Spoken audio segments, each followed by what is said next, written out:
A will, a stain, and a family secret ready to explode. Welcome to Faded Echoes. I am your host, Ombra. Comment where you're tuning in from. Your words make this mystery family stronger. I can't wait to read them. If you want to keep Mr. Nero Wolfe in his chair and not reaching for the phone to tell you to get rid of somebody, you have to make sure 3 conditions are met. 1. You arrive after lunch, never before. 2. You don't mention exercise in any form. 3. You bring something edible that doesn't look like it came from a grocery store shelf. Our Tuesday visitor ticked only one of those boxes, but she ticked it with such force that Wolfe didn't even grunt when she sat down.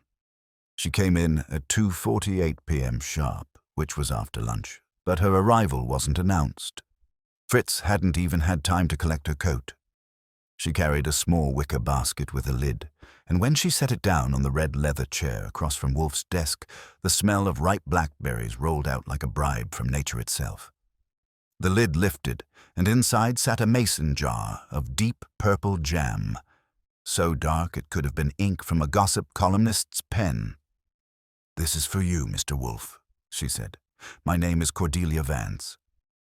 Wolfe glanced at the jar, then at her, and gave one of those nods that means the jury's still out, but at least they're tasting the evidence. "Thank you, madam. It appears to be blackberry," Wolfe said, with the kind of gravity you might reserve for an ancient wine. "It is," she said, "but not just blackberry. The recipe is over 100 years old, and last month it ruined a man's life."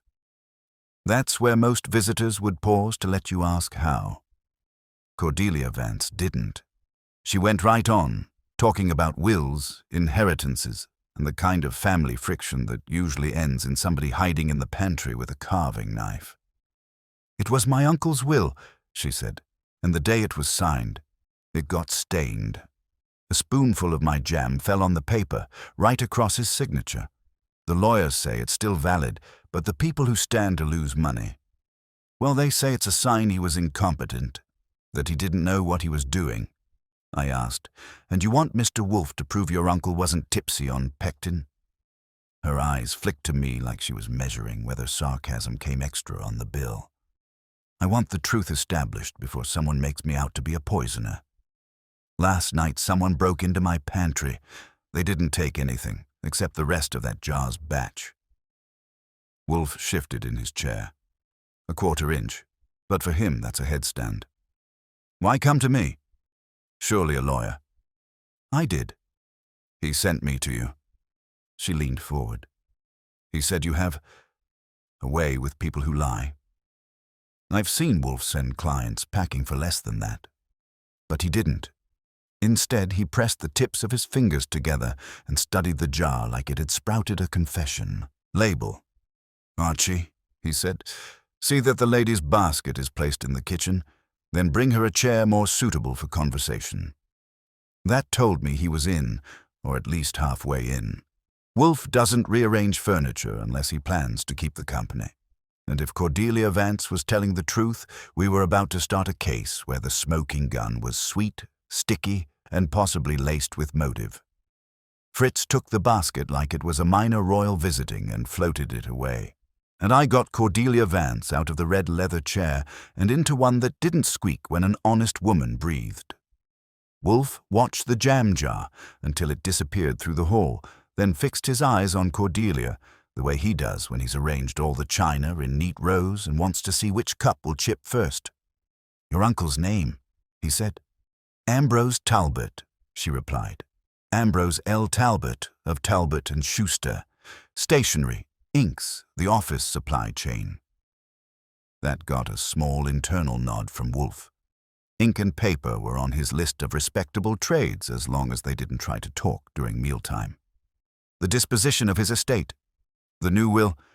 She paused, because even saying it seemed to scuff something inside her. It reorganized everything. The family expected Edwin to inherit control. That's my cousin. Uncle Ambrose made him operations chief 5 years ago, but the will establishes a family trust with staggered control. Edwin doesn't get a free hand.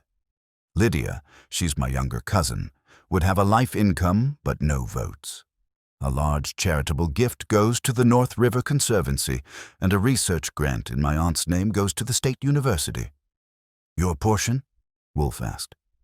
I am executor, with a modest stipend, she said. I declined any other bequest. I run a small farm in Westchester. I make jams and preserves and sell them. The stipend is for the labor. Uncle Ambrose asked me to take the thankless part. Wolfe shifted another eighth of an inch. Who objects? Edwin objected before the ink dried. Lydia objected when Edwin told her to. Mrs. Minna Greaves, Uncle's housekeeper, objects to anything that wasn't her idea. Dr. Harlan Kitts hinted to Edwin that Uncle Ambrose was tired lately. He has always been very careful with words. And then there's Rosalind Meeker, the Conservancy director, who has already drafted a press release about a gift she might not receive. That made 5 by my count, and a neat pentagon of friction, if you liked geometries that could stab you. On the day the will was signed, I put in, your jam went for a ride. She nodded. I brought a basket. It was a joke between us. He said people talk about bread and butter letters. He wanted a jam and will day. The lawyer, Mr. Sorrell, was there, along with Edwin and Lydia and Mrs. Greaves. Uncle dipped a spoon, set it down, and some fell. It landed along the tail of his signature, a dark streak. Mr. Sorrell blotted, calmly. He said the paper and the signature were still legible, the witnesses signed, everything was sound. Edwin said it looked like a mess, and messes meant mistakes. And last night, Wolfe prompted, your pantry was entered and the rest of that batch removed. Yes, she said. I stick a handwritten label on each jar. That batch had the label June 17th, blackberry with lemon peel. There were 9 jars left. All gone. Why steal jam? I asked. It keeps, but not forever. Cordelia's mouth tilted a fraction. Because they were looking for something else to go with it, or because they thought the jam would tell a story about what was in it, and that story would stain the will more than blackberry ever could. Wolfe's eyes slanted to me. Archie, call Mr. Charles Sorrell.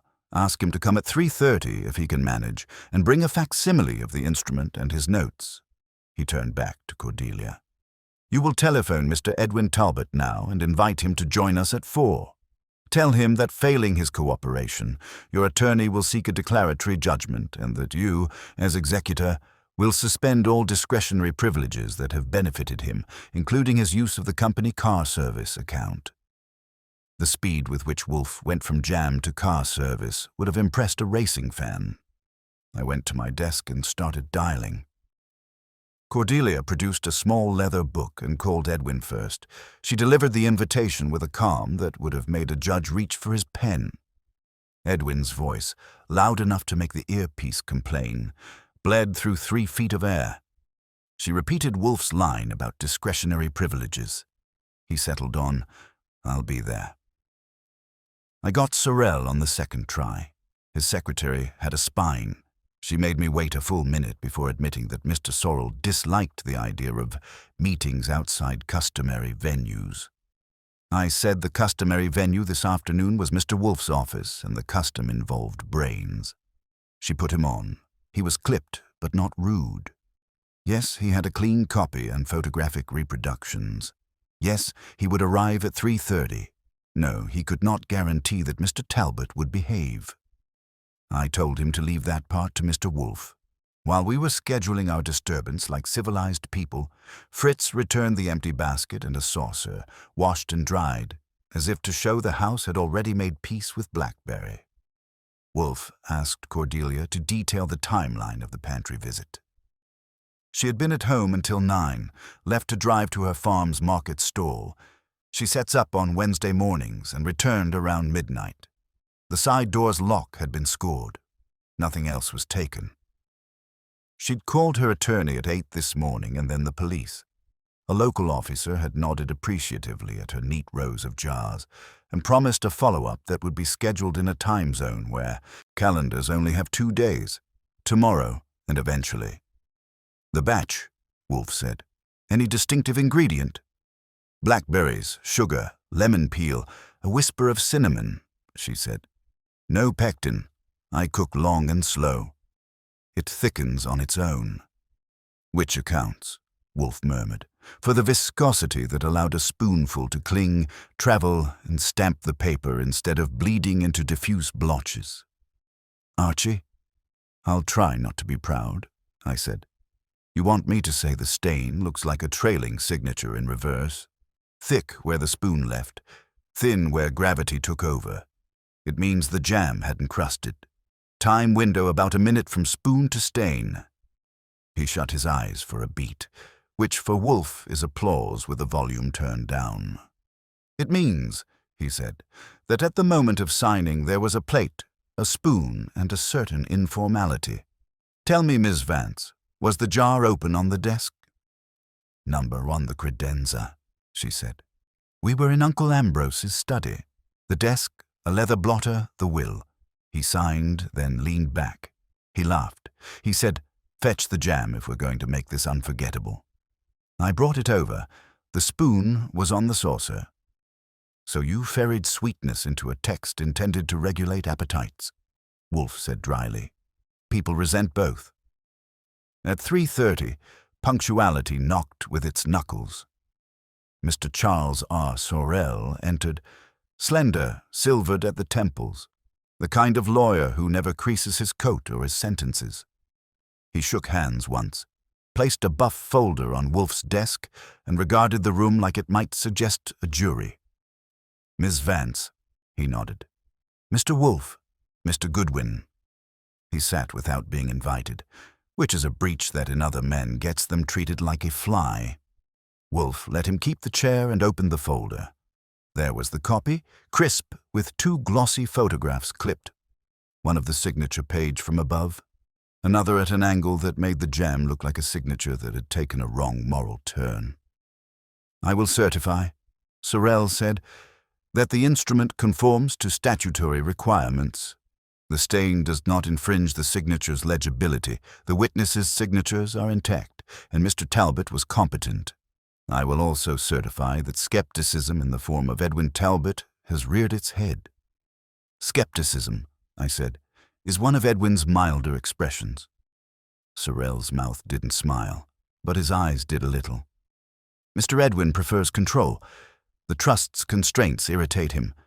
He's likely to argue that jam is evidence of confusion or coercion by desert. Coercion by desert, I repeated. That's a new tort. Not new, Sorel said. Simply sticky. Wolfe went through the pages and photographs, not hurriedly. His eyes halted at the witness line. Minna Greaves, housekeeper. Rosalind Meeker, executive director, North River Conservancy. He tapped once on the names. The selection of witnesses, he said. Not the family physician, not the trusted cousin, not the operations chief. Interesting. Sorel lifted a hand in the lawyer's version of a shrug. Mr. Talbot requested those 2. He said, with a candor I admired, that the people who resented his choices should not be the ones vouching for them. Prudent, Wolfe said. Imprudent is eating in the study. We were at the part of the afternoon where the air gets heavy, because the brownstone doesn't love company, and the house knows when it's being required to accommodate emotions. Fritz's distant kitchen had begun to sound like order restored. Quiet steel on wood, water humming. It didn't reach the office. At 4 o'clock, the doorbell changed the pressure. Edwin Talbot came in like a conference call on 2 legs, loud and confident and sure everyone had been waiting to hear him breathe.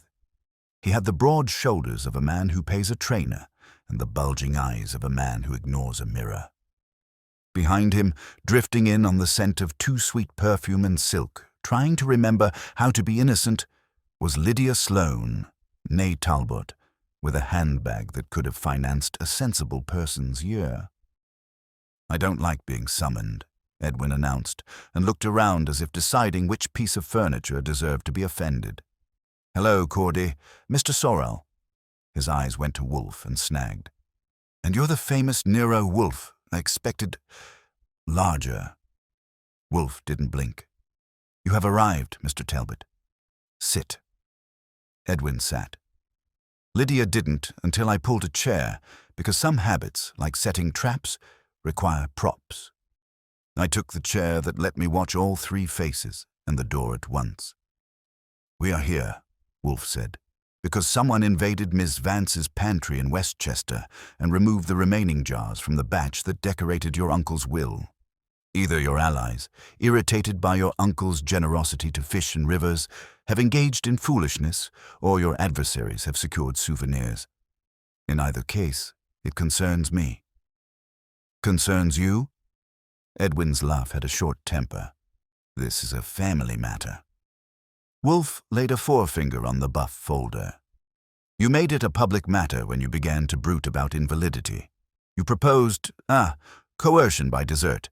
Mr. Sorel, attend. Mr. Talbot, you will answer questions. Edwin's nostrils did a flare a bull would envy. Lydia, who had been examining a cuticle with the attention of a nun at vespers, glanced up. I don't see why we have to stay, she said softly. This is between Uncle Ambrose and a jar of jam, and Uncle is dead. Dead. Cordelia's head jerked. Pain moved across her face and then away, tidy and controlled. Lydia, he isn't dead. He's at Meadow Ridge. He had a minor stroke 2 weeks after the signing, but he's recovering. Lydia gave me a look that begged me to confirm the weather. Recovering, she said. From where we stand, that's a word with elasticity. Wolfe's eyes went even flatter. Let us be done with posturing. Mr. Talbot, on the day of the signing, did you remark upon the jam stain? I said it looked sloppy, Edwin shot back. A will is a formal thing. And then, Wolfe went on, after leaving the study, did you at any time handle the instrument? He hadn't expected that. His mouth opened, then closed. No, he said. Too fast. Sorel's eyebrows moved up by a millimeter, which for him was a jig. No one handled it but me, he said coolly. It was placed in the folder immediately after signatures. The spoon? Wolfe asked.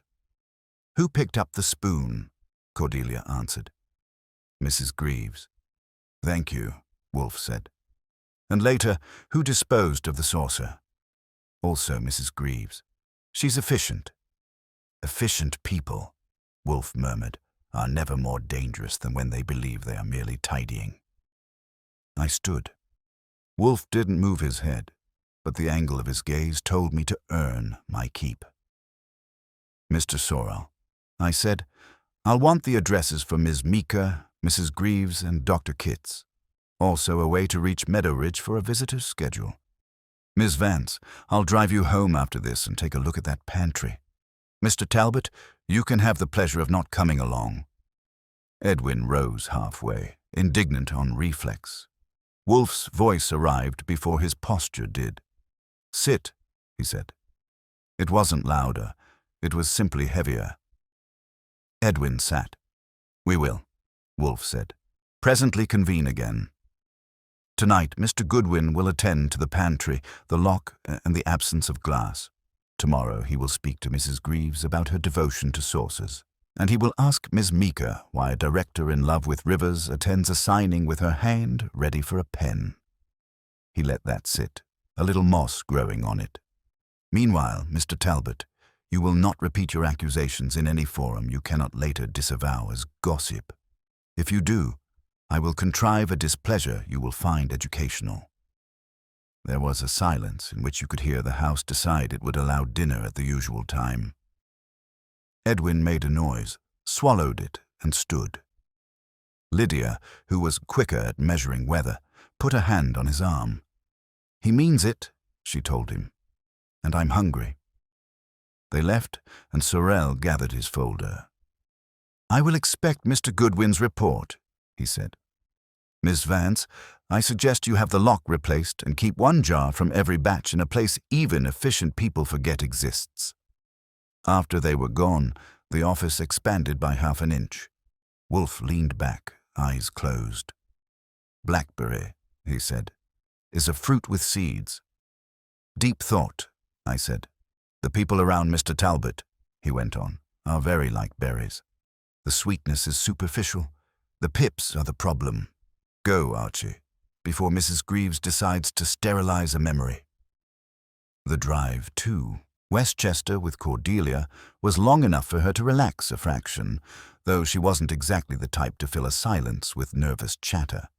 She answered questions in straight lines, no ornament. Meadow Ridge, she explained, was a private rehabilitation facility with the kind of discreet service Ambrose Talbot liked. Doctors who didn't talk to newspapers, and nurses who could pass for museum docents. He was improving. Short walks, short conversations, more naps than a man who used to negotiate supply contracts in 4 time zones would accept. But he hadn't been told about the pantry break-in.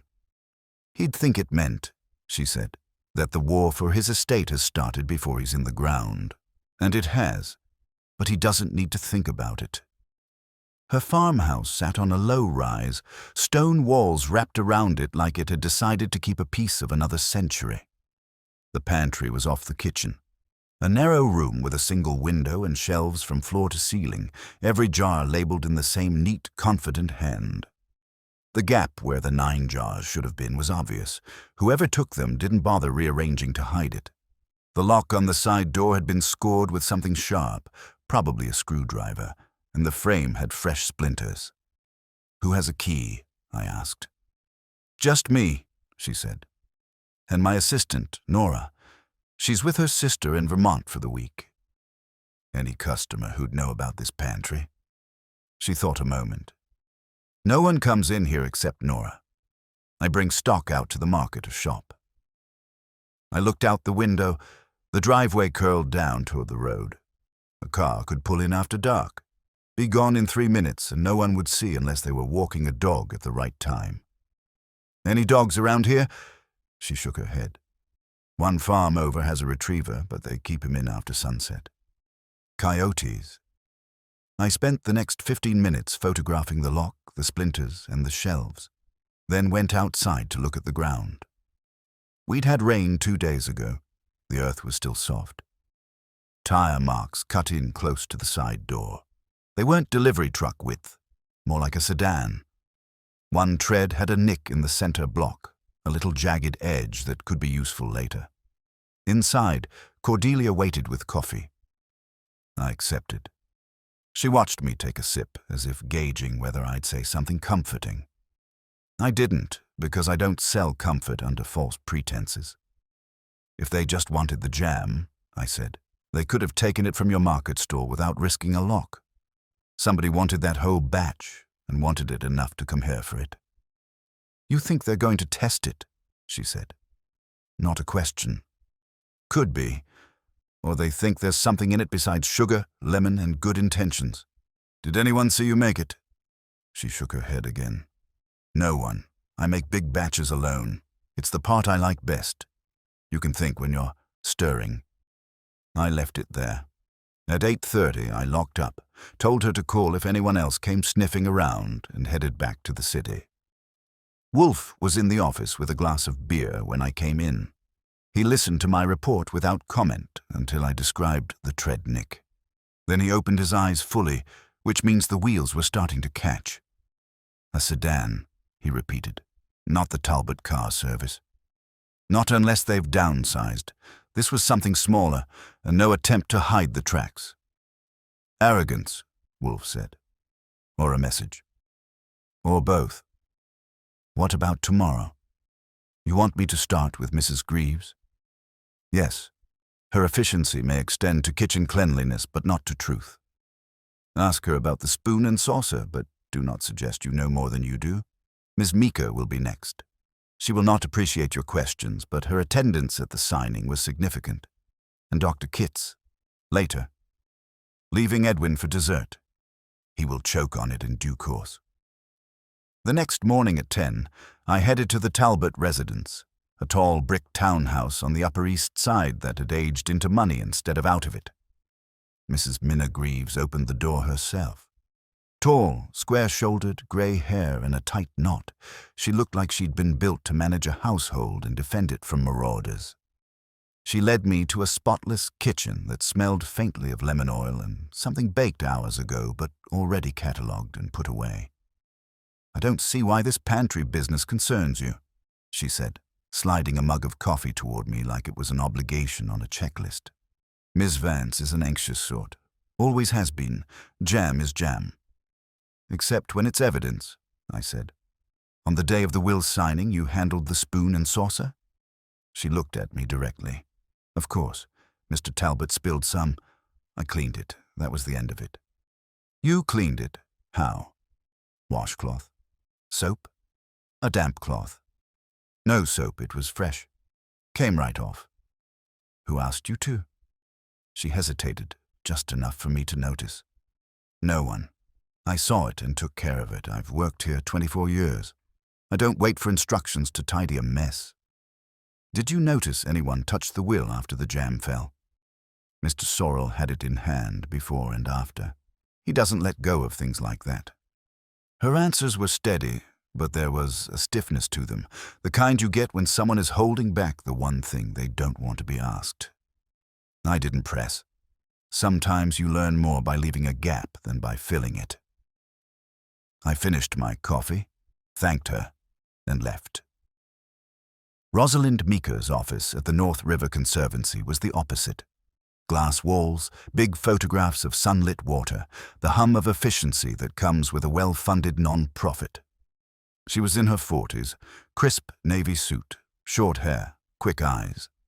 She smiled, but it was the kind of smile that tells you the clock is running. "I was surprised to hear from you," she said. "Mr. Wolfe doesn't usually involve himself in conservation." "This isn't about conservation," I said. "It's about a will you witnessed." Her smile tightened a degree. "I did. Mr. Talbot asked me to. I considered it an honor." "You were there when the jam stain happened?" "I was. It was charming, actually. Cordelia is devoted to him, and it was a human moment in what is usually a dry procedure." "Did you taste it?" I don't eat sugar, but I remember the smell. It was rich. You don't forget something like that." She was willing to talk about jam all afternoon, but when I shifted to Ambrose Talbot's state of mind, she leaned back. He was lucid, determined. He knew exactly what he wanted, and he was prepared for the blowback. That's all I'll say. It was more than I expected. Back at the brownstone, Wolfe listened, eyes half closed, while I laid it out. Greaves's defensiveness, Meeker's cool control. When I got to the part about Meeker recalling the jam smell, Wolfe's lips curved faintly. "She did not taste it," he said, "but she remembered the aroma." That is an assertion a liar makes when avoiding contradiction. "You think she did taste it?" "I think she wants to separate herself from anything that could be construed as ingestion in case someone alleges adulteration, which means she is already considering that possibility." That evening, just after dinner, the phone rang. Cordelia's voice came through, tight but level. "Archie, someone left a jar on my porch, one of the stolen ones, label intact. I think you should see it." I told her to wrap it in a towel and not open it. By the time I got there, the sky was dark enough for the porch light to catch the glass. The jar was exactly like the one in Wolfe's kitchen. Same handwritten label, same deep purple jam.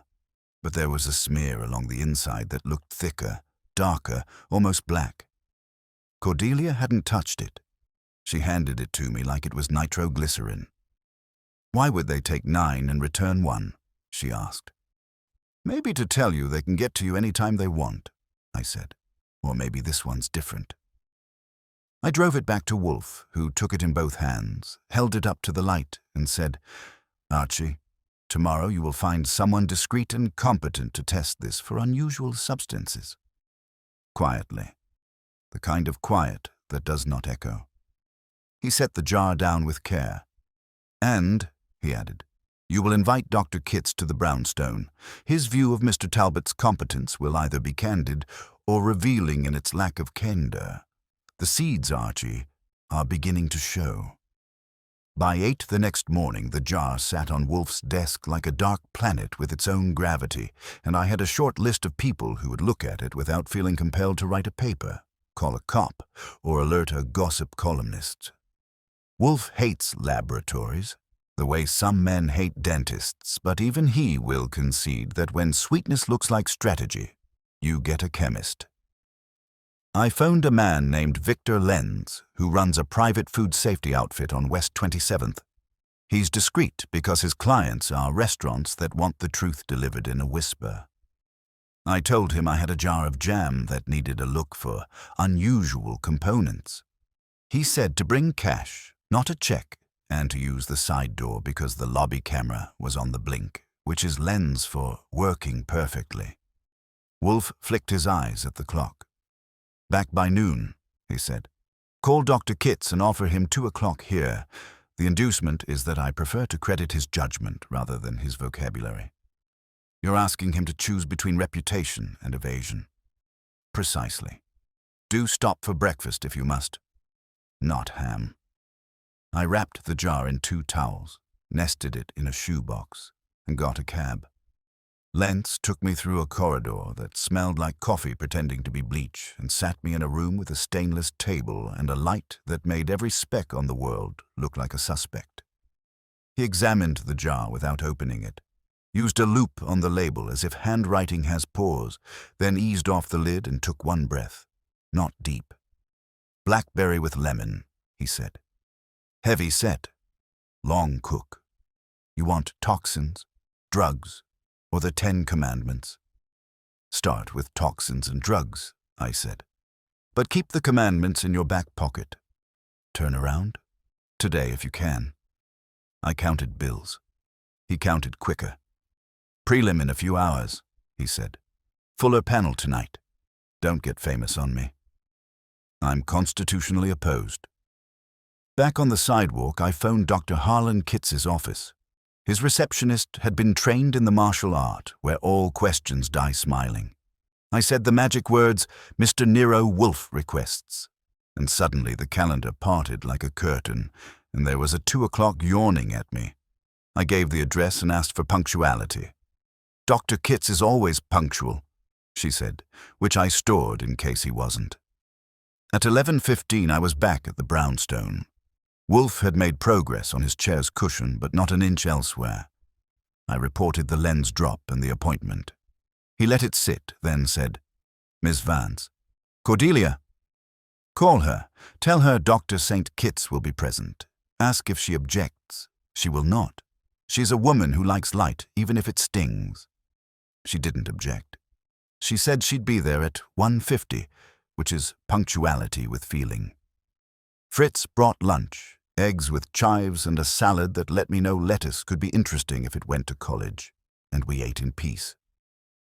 At 1:40, a cab door thumped outside. At 1:46, I heard Cordelia's step. At 1:59, the bell rang again, and the brownstone tightened like it does when a doctor's in the house. Dr. Kitts had the air of a man who could make a diagnosis from a silhouette. Tall, trim, steel glasses, voice pitched to be heard by the right person and no one else. He shook Wolfe's hand and mine and inclined his head to Cordelia with the kind of courtesy that remembers house calls. He took the red leather chair without fidgeting, which put him a notch above most men. Mr. Wolfe, he said, you wish to discuss Mr. Ambrose Talbot. I wish to discuss your words about him, Wolfe corrected. In particular, the word tired. You have practiced long enough to know its elasticity. Kitts smiled with half his mouth. You would prefer fatigued, debilitated. Those are too strong. Tired was correct. On the day he signed his will, Wolfe said, was he tired? Kitts didn't blink. He was competent. His cognitive screens were clear. He had been sleeping poorly. That is what I told Mr. Edwin Talbot when he asked if his uncle might prefer to postpone. Mr. Ambrose declined to postpone. Did you attend the signing? No. That came fast. He did not want a medical presence to suggest fragility. He took a nap beforehand. He was steady. After the signing? I saw him that evening. We discussed nothing of the will. Did he mention jam? The doctor looked at me, then back to Wolfe. Blackberry jam, yes. He said Cordelia had brought it, that there had been a little catastrophe. He laughed. He was in good humor. And 2 weeks later, Wolfe said, he suffered a minor stroke. Yes. Cause? Hypertension untreated as diligently as I prefer. Stress, age, nothing exotic. Cordelia's hands were tight in her lap. Doctor, Edwin is using your word tired like a flag. He says Uncle was diminished. Kitts considered that and then arranged his hands on his knees with a precision that suggested he arranged everything that could be arranged. Ms. Vance, my medical note says he was competent. If a court asks me for that note, it will receive that sentence. Why? Wolfe asked. Did you tell Edwin anything at all? Because he asked, and because Mr. Ambrose would have wanted him answered. Kitts said, families create vacuum if you don't fill it. Wolfe was quiet, long enough to make the radiator feel it should offer an opinion. Doctor, he said finally, one more inquiry. In your opinion, would any quantity of aspirin ground to powder and introduced to a sweet preserve produce a sense of light-headedness in a man of Mr. Talbot's age who had not eaten recently? Kit's eyes showed the slightest flick of surprise, the honest kind, not the theatrical. Aspirin? It might. If he had an empty stomach, it could irritate. Light-headedness is possible. If enough, a faint metallic taste might be noticed through the sweetness. He adjusted his glasses. Why aspirin? Because it is cheap, Wolfe said, and sinfully accessible. Thank you, Doctor. I will not detain you. Kitts stood, then paused. If you find that anyone is altering Mr. Talbot's foods, he said in a tone that put a stethoscope on the room, you will tell me. That is my patient. Gladly, Wolfe said, and meant it. After he left, I lifted my eyebrows. Aspirin? I dislike guessing, Wolfe said. But Mr. Lenz's report will not be long, and I wish to watch Dr. Kitts entertain an hypothesis. He did so like a man who prefers not to be surprised by his own thoughts. Cordelia exhaled. If someone put anything in that jam, it wasn't me. No, Wolfe said, and it didn't sound like charity. Your vice is candor. The phone rang at 3:10. Lenz. I put him on the box so Wolfe could hear without pretending he enjoys telephones. Prelim, Lenz said. No cyanide before you ask. No alkaloids at the levels I can screen quick. Sucrose, fructose, citric from the lemon, trace cinnamaldehyde. Nothing that bites back. But, listen, salicylate levels higher than I like. That can be natural from certain fruits, sure, but this is elevated. Could be aspirin. I'll confirm on the full panel tonight. How elevated? I asked. Enough that if you were looking for a gentle malaise in an older gentleman, and you sweetened it, you might get your wish. The smear along the glass you mentioned over the phone. Darker because of oxidation where it clung. And there's a hint, just a hint, of benzoate that doesn't match what I'd expect from fruit alone. You want me to keep going? Keep going, I said, and keep quiet. I'm noisier for twice my fee, he said, and hung up. Wolfe's eyes were closed, but I could tell he was watching the room behind them. There, he said. Someone wanted a story in the jam, not death, a nudge, enough to let a man seem vague, drowsy, imprecise. Add a stain to the signature and a medical murmur, and you have your chorus. Edwin. He is a conductor, not an oboist. He would want hands to do it. Wolfe opened his eyes. Ms. Vance, who had access to your jam between your kitchen and your uncle's study? Me, she said. And in the house, before I brought it in, the basket was on a sideboard. Mrs. Greaves went by it twice. Edwin came in after lunch and lifted the lid, joked about stealing a spoon. Lydia was there. Mr. Sorel arrived just before the witnesses. Ms. Mika? She came in last. She didn't touch the basket. Wolfe nodded. A plan was building in the air. Archie. Saul, I had the phone in my hand before he finished. Saul Panzer answers me even when he doesn't like the weather of my voice. I told him I wanted eyes on Edwin Talbot and on Mrs. Greaves for the next 24 hours. Comings, goings, who they talked to, where and how long. Saul asked 2 questions, got 2 answers, and said he'd start now. "Miss Vance," Wolfe said, "you will return home. Take with you 1 empty jar, same size and label, and place it on the same pantry shelf with nothing in it. Overnight. Lock the door with a new lock, as Mr. Sorrell suggested, but place the key on the hook you usually use in your kitchen and leave the kitchen light on. If your visitor has nerve, he may return. If he lacks it, he will attempt persuasion instead. Either will inform me." "Persuasion?" she asked. A call from Mr. Sorrell to delay filings. A note from Ms. Meeker invoking prudence. A visit from Mrs. Greaves with cookies. Or, he added, a message from Mr. Edwin couched as concern. She stood. "I don't like bait." "Nor do I," Wolfe said, "but fish require it. Archie will drive you." On the way out, she said, "If we catch them, what happens?" "Wolfe delivers a sermon," I said, "and sometimes it ruins a career more permanently than a jail cell."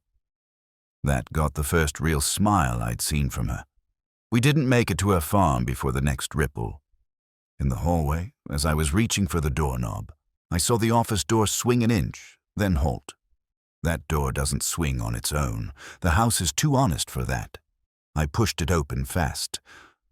No one. But the air had the disturbed feel you get after a word you can't hear. Wolfe had not moved. He doesn't need to change the weather. "Ah," he said. Someone admired the jam's absence. I crossed to my desk. The buff folder Sorrell had left lay exactly where it had, but the top paper was askew a 1/4 inch. Not much, but I am paid to see crop marks. I straightened it, lifted the copy of the will, and found what I had hoped not to. A faint smear of purple along the inside of the folder's spine that hadn't been there before. Not fresh, but newer than dust. I looked at Wolfe. "Subtle trespass," I said. "Yes," he agreed. "In my office." We checked the hall. Fritz, appearing from nowhere the way he does when the house wishes to be dignified, said he had seen no one but the 3 of us and the doctor in the last hour. The front door had not opened. That left the back, Fritz's domain, or our visitor had been here during lunch and chosen his moment during our conversation. "Which of them," I asked, "could walk into our house and touch a folder in Mr. Wolfe's office without trembling?" "Only a person who thinks tidying is virtue," Wolfe said. "Go, Archie. We will not catch Mrs. Greaves by staring at a smudge." I took Cordelia north and left her with instructions and a promise I meant to keep. On the drive back, my phone buzzed. Saul. Edwin had left his office early and met with a man on a bench outside a pharmacy on Madison. The man, silver hair, steel glasses. They talked 10 minutes, no gestures. Edwin left. The man went in, bought something, came out with a small white bag. "Doctor Kitts?" I asked. "Looks like," Saul said. "You want me to follow him or the bag?" "Follow the bag," I said, and hung up with the feeling that somebody had decided dessert was back on the menu. When I told Wolfe, he didn't blink. He just shut his eyes again and made a small sound that might have been pleasure if you lived in a world where triumph smells like cinnamon. "Benzoate," he murmured, "is not in Cordelia's pantry, and aspirin is sold where men chat on benches. Tonight, Archie, we will have Mr. Lenz's report. Tomorrow, we will have Mrs. Greaves's conscience, and before the week ends, we will have Mr. Edwin's education." By the time I got back from Cordelia's place, the house was holding its breath. That's the feeling it gets when Wolfe has something cornered in his head but hasn't let it out yet. He was in the office with the windows cracked just enough to let in a cool drift from 35th Street, his chair tilted back, fingers steepled under his chin.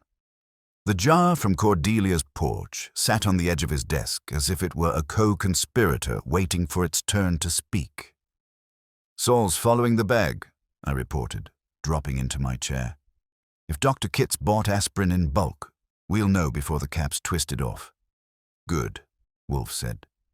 "Did Miss Vance agree to my arrangement with the empty jar?" "She agreed," I said. "She also doesn't like bait, but she's game enough to set it if you say so." I left her with the light on and the key in plain view, as ordered. He grunted approval and closed his eyes, which usually means the conversation's over unless you bring fresh data. I was considering whether to head for the kitchen for coffee when the phone rang. I caught it before Fritz could appear. It was Saul. "Your man Kitts took the bag into an apartment building on 74th. Stayed 5 minutes. Came out without the bag.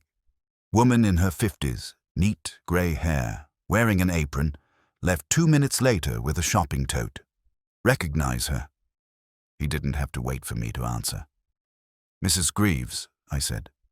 "That's my bet," Saul said. "Want me to keep on her?" "Stick with her until she roosts," I said. "If she stops anywhere with glass jars, call me." When I relayed it, Wolfe opened his eyes again. "An errand for a physician," he mused, "or a physician's errand for himself, routed through her hands." "She's not the type to run prescriptions," I said, "unless they were for cookies." "Or jam," Wolfe said softly. "Benzoate, salicylates. Both could be handled without raising an eyebrow in a kitchen. And who would think to ask a housekeeper about the contents of a pantry?" At 6, the phone rang again. "Saul." "She's back at the Talbot house. Went straight inside, been there half an hour. No other stops?" Wolfe made a low noise that meant he'd have to tolerate patience a little longer. "Call Miss Vance," he told me. "See if she's had visitors."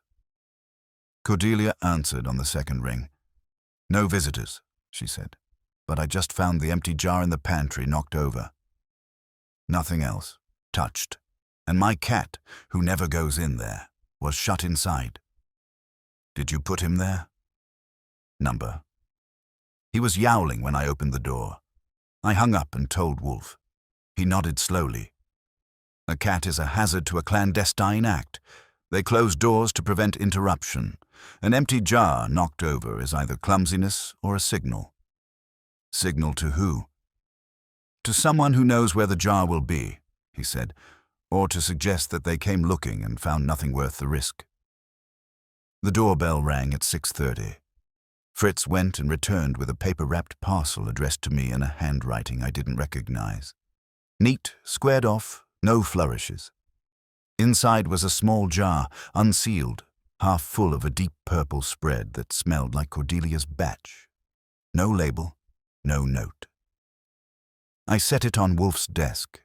He studied it for a long moment, then said, "Archie, you will not open that. Take it to Mr. Lenz in the morning for comparison. Tonight we will hear his final report on the first jar." At 8:15, Lenz called. "Full panel," he said. "Your hunch was right. Acetyl salicylic acid in measurable quantity, higher than anything you'd see naturally from the fruit. Someone spiked that jam with aspirin powder. No other drugs, no heavy metals, no pesticides. And the benzoate. Not from fruit, it's synthetic. Could be preservative. Could be masking agent. Either way, that jar was dressed for company." When I hung up, Wolfe said, "Now, Archie, we have the trifle the Romans loved. Cui bono?" "Who benefits?" "Edwin," I said. "If Ambrose looks confused, the will's validity gets chewed. Lydia, maybe, if she gets more under an older will. Mrs. Greaves, she's loyal to Ambrose, but maybe not to Cordelia. And Miss Meeker," Wolfe added, "whose charity stands to gain, but whose presence as witness could be called into question if she partook of an adulterated preserve and failed to remark on its oddity." The phone rang again at 9, and this time it was Cordelia. "I just got a call from Lydia," she said. "She asked if I was coming to see Uncle tomorrow. She said Edwin is bringing in someone to set things straight about the will. She made it sound like I'd be a fool not to be there. When I relayed that, Wolfe's mouth curved faintly. They moved to secure perception. We will attend. Miss Vance will be there. And so will I. I looked at him. You're going to leave the brownstone? For an hour, he said as if it were a prison sentence. If they are assembling a tableau, I wish to see it before they add the final brushstroke. The next morning was bright enough to make Westchester look almost innocent. Medderidge sat back from the road, white stone and glass, all quiet angles and manicured trees. Inside, the air smelled of disinfectant and lilies. Cordelia met us in the lobby, her face composed, but her eyes watching everything. Edwin was already there, leaning on a high counter like it was his personal pulpit. Lydia sat beside him, flipping through a magazine without turning a page. Mrs. Greaves was there too, which was interesting since this wasn't her usual territory. She held a paper bag in one hand. When she saw Cordelia, she smiled the kind of smile that's meant to be polite but lands a little too close to smug. "Cordelia," Edwin said, "good of you to come. Uncle's having a good morning. We've got Doctor Kitts and a colleague here to make sure he's in fine shape to confirm his intentions." "Your colleague?" Wolfe asked from behind me. Edwin turned, startled. He hadn't seen Wolfe until Wolfe wanted him to. "Mr. Wolfe, I didn't know you made house calls." "On occasion," Wolfe said, "when the matter warrants." Dr. Kitts arrived from down the hall, another man in tow, white coat, younger, carrying a clipboard. They moved toward Ambrose Talbot's room, and the group followed like planets falling into orbit. Inside, Ambrose was propped up in bed, a wool blanket over his knees, eyes sharp enough to tell you the mind behind them wasn't cloudy. His face lit when he saw Cordelia. "My jam girl," he said. "Still stirring trouble?" "I try," she said softly. Edwin took a step forward. "Uncle, we just want to be sure you're feeling yourself and that you still—" Ambrose cut him off with a wave. "I signed my will. I was in my right mind then, and I am now, and I don't like this circus." Mrs. Greaves stepped up with the paper bag. "I brought you something," she said. She pulled out a jar, almost identical to Cordelia's, and set it on the tray table.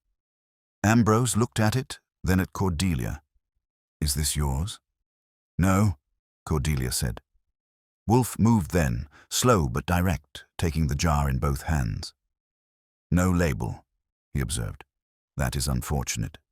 It should have one when the laboratory examines it." Edwin's face tightened. "You can't just—" "I can," Wolfe said, "and I will. This jar and its contents are relevant to an inquiry into the adulteration of preserves served to Mr. Talbot on the day he signed his will. An adulteration intended not to kill, but to impair, thus lending credence to a claim of incompetence. That, Mr. Talbot, is the only reason for such subtle trespass." Silence hit the room like a held breath. Lydia's magazine slid from her lap. Dr. Kitts looked from Wolfe to Edwin, his jaw tightening.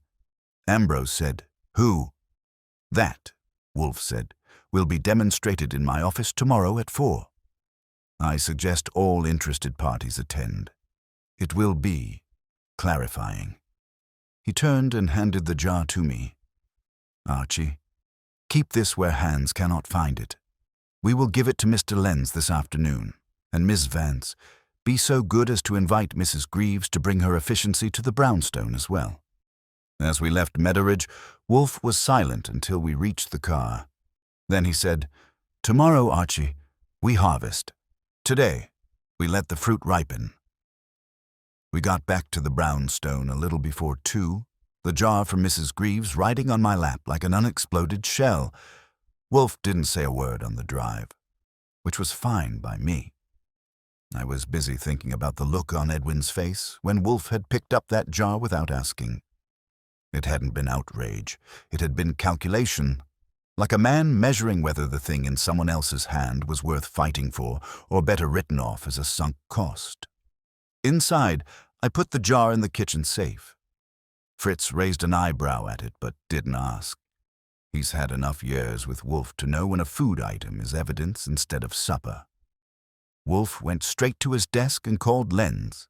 He told him he had a second sample, possibly related to the first, and wanted it run through the same panel. Lenz said he'd keep the same quiet, same turnaround. I dropped it off within the hour. Back at the house, Wolfe was in the plant rooms, which is where he goes when he needs to think without staring at people. That left me in the office with my own thoughts, which aren't as pretty as his orchids but tend to be more mobile. I pulled my notebook and reviewed the lineup for tomorrow. Cordelia, Edwin, Lydia, Mrs. Greaves, Rosalind Meeker, Dr. Kitts, and Sorrel. Saul would be in the background in case someone decided to get creative with their exit. At 5, Saul called. Your doctor friend Kitts met with Edwin again. Same bench, same pharmacy. No bag this time. They talked longer, 15 minutes. Then Edwin walked uptown and Kitts went back to his office. Edwin made a call in the middle of the sidewalk. Couldn't get close enough to hear, but his face said it wasn't to order flowers. Thanks, I said. Tomorrow at 4, you'll want a front row seat. Dinner was halibut and asparagus, and Wolfe ate like a man fueling up for a long climb. Around 8, the phone rang again. Lenz. Second jars, the twin of the first. Aspirin content matches within margin. Benzoate synthetic again. Whoever's doing this has a recipe. That's what I was afraid of, I said. When I relayed it, Wolfe nodded once. Consistency is the mark of both skill and intent. Tomorrow, we will expose both. The next day, the office looked like a set for a small but tense play. Wolfe had his desk cleared except for the blotter, a single legal pad, and the 2 lab reports from Lenz in manila folders.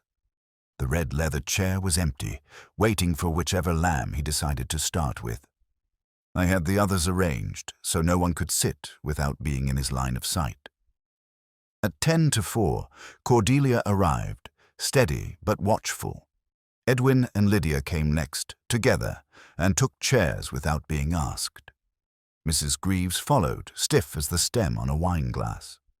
Rosalind Meeker was punctual, composed in her navy suit, hands folded like she was waiting for a donor meeting. Dr. Kitts arrived last, which I noted, and stood until Wolfe motioned him down. Thank you for attending, Wolfe began, voice low but carrying. We are here to dispose of a question, whether Mr. Ambrose Talbot was competent when he signed his will. That question has been fed by 2 elements, one literal, one figurative. The literal element is blackberry jam. The figurative is malice. That got Edwin to shift in his seat. Mr. Goodwin and I have obtained 2 jars, one from Miss Vance's porch, one brought to Mr. Talbot yesterday by Mrs. Greaves. Both were made to resemble a batch Miss Vance prepared in June. Both contain, in addition to blackberry, lemon peel, sugar, and cinnamon, measurable quantities of acetyl salicylic acid, aspirin powder, and synthetic benzoate. Lydia's eyes flicked to Edwin. Mrs. Greaves' hands tightened on her skirt. Meeker stayed still. The purpose, Wolfe went on, was not to kill. Aspirin in such amounts would not do so. It was to produce, in an older man with an empty stomach, a temporary sense of light-headedness and mild confusion. That, paired with a visible stain on the will itself, could be made to suggest diminished capacity. A court would not find such a claim amusing. Cordelia's jaw set, but she said nothing. The first jar was delivered to Miss Vance's home by unknown hands. The second was in Mrs. Greaves's possession yesterday at Meadow Ridge. Mrs. Greaves, why? Her voice was flat. Mr. Talbot likes jam. I thought it would please him. You made this jam? No. You received it from whom? She hesitated, and Wolfe's eyes narrowed. Mrs. Greaves, he said, do not compound your role. You fetched the jar from an apartment on 74th Street, where you met Dr. Kitts. He had earlier met with Mr. Edwin Talbot. That cracked the silence. Lydia's head jerked toward Edwin. Meeker's lips pressed together. Dr. Kitz's expression didn't change much, but the steel in his eyes dulled a degree. "Doctor," Wolfe said, "you are a competent man. I will presume for the moment that your purpose was medical, but I cannot overlook the coincidence. You will explain your contact with Mr. Talbot's nephew and the provision of a preserve to his housekeeper." Kitz leaned forward, hands clasped. "Edwin asked me if there was any harm in giving his uncle something to take the edge off. I told him aspirin could do that. I did not suggest putting it in food. He asked if I could get him some for his own use. I bought it. I did not know where it went." "Indeed," Wolfe said. "And you, Mr. Talbot?" Edwin cleared his throat. "I was concerned for my uncle's comfort. He's been restless. I didn't think—" "You thought enough," Wolfe cut in, "to have the powder incorporated into a substance associated with Miss Vance.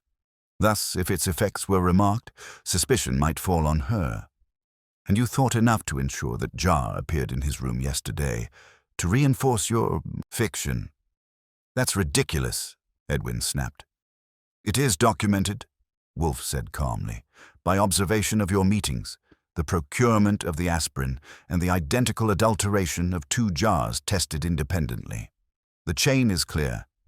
The only part I have not yet addressed is who introduced the aspirin into the jam. That, Mrs. Greaves, was you." Her head came up sharply. "I would never—" "You would," Wolfe said. "If instructed by a member of the family you have served for decades, and if told it was to ease his discomfort. You would not ask how much was too much. You would trust, and you would be useful to one who wished to shape events." Mrs. Greaves's eyes darted to Edwin. He didn't meet them. "I have no interest in criminal charges," Wolfe said. "That is for others to decide. My concern is the will. Mr. Talbot was competent. The adulteration was deliberate, its purpose transparent, and its authors identifiable.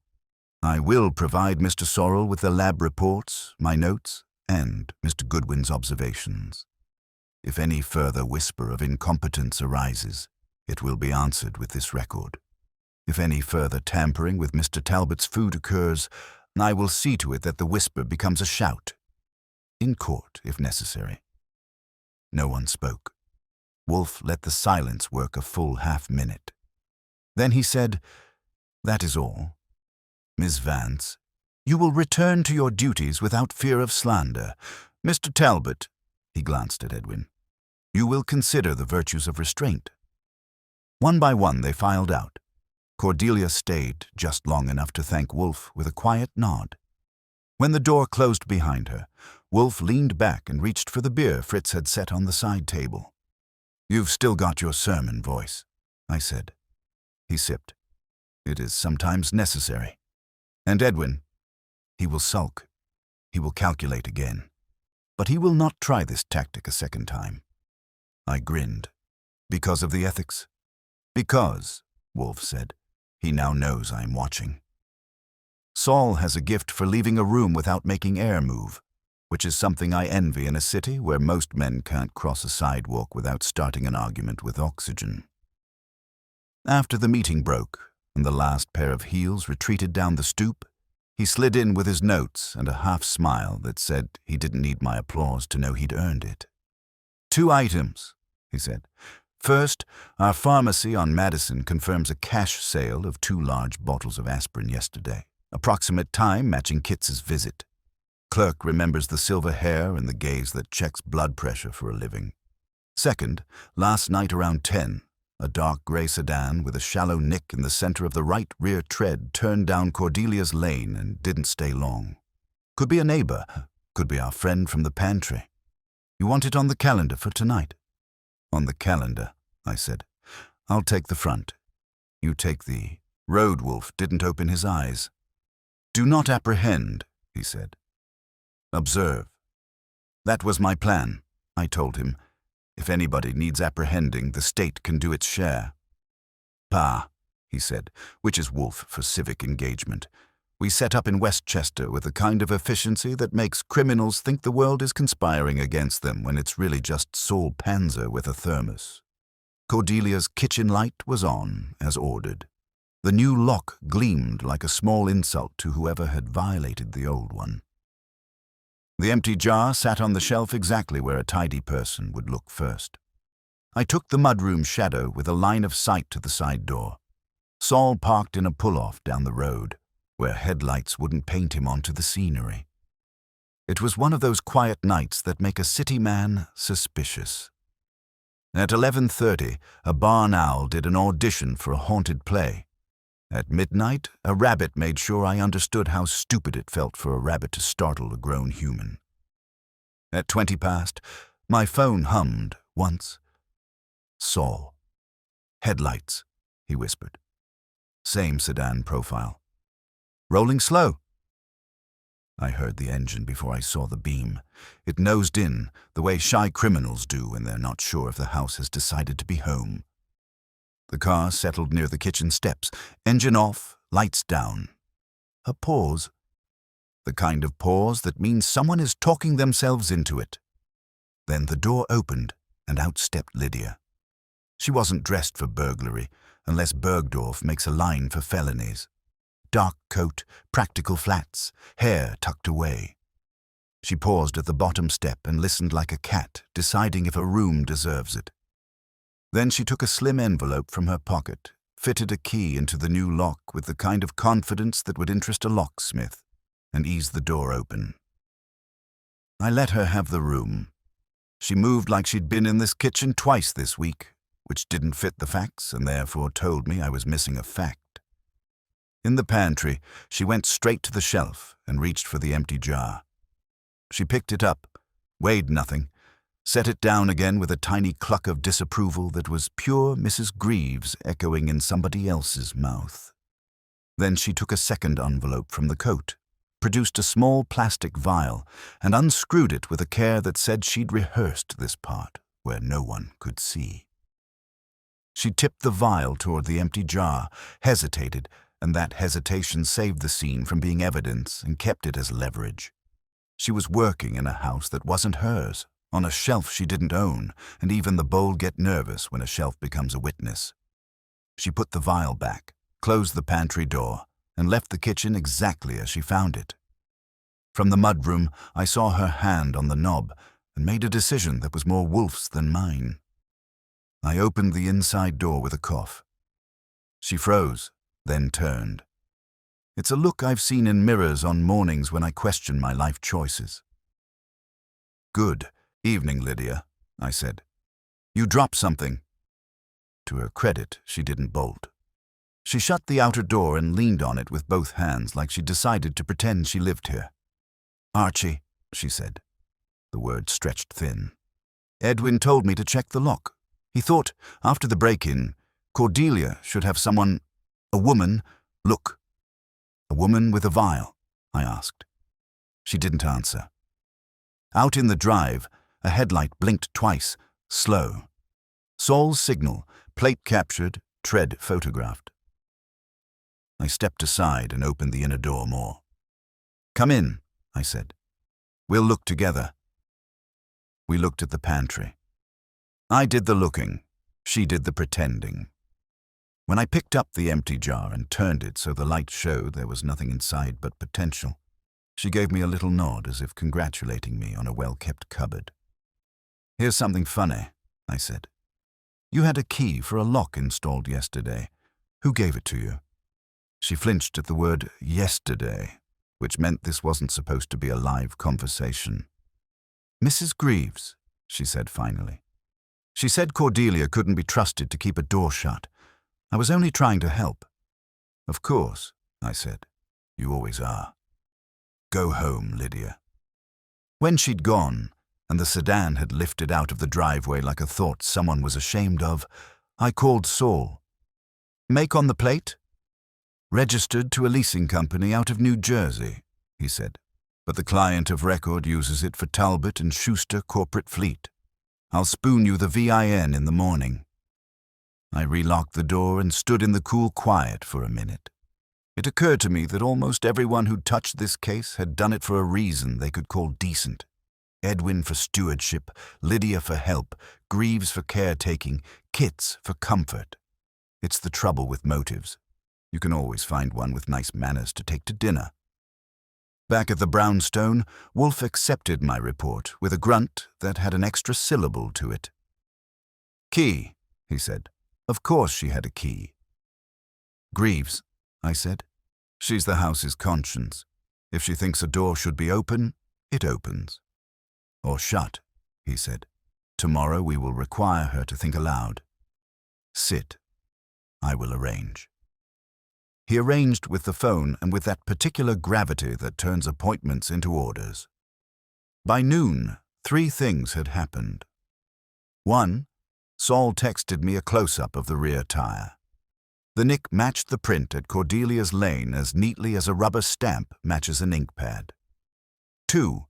Lenz sent the written versions of his panels, stamped and signed with words like quantified and numbers that would look handsome in an affidavit. 3.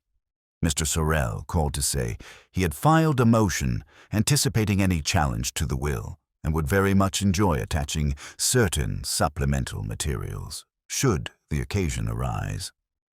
Lawyers don't purr often, but when they do, they make cats look amateur. At 2, Mrs. Greaves came, summoned but upright. She sat, clasped her hands, and watched Wolfe with the wary respect of a woman who recognizes a bigger engine under another hood. Mrs. Greaves, he said, I object to 2 of your habits, tidying without informing and helping without asking. Sir, she said, if this is about the spoon and saucer. It is about a will and a woman who loves a kitchen, Wolfe said. You believed you were protecting Mr. Talbot. You were not. You were enabling his nephew. She stared straight ahead. When she spoke, her voice had less starch in it. Mr. Edwin thinks the company is his. He thinks everything runs better when he has the keys. Mr. Ambrose thought otherwise. I thought if Mr. Edwin could get him to rest, to be quiet, then perhaps they would stop fighting. Edwin asked me to bring the jam because Mr. Ambrose smiles when he sees it. And you added powder to it, Wolfe said, because a doctor told you aspirin is harmless. Her chin twitched.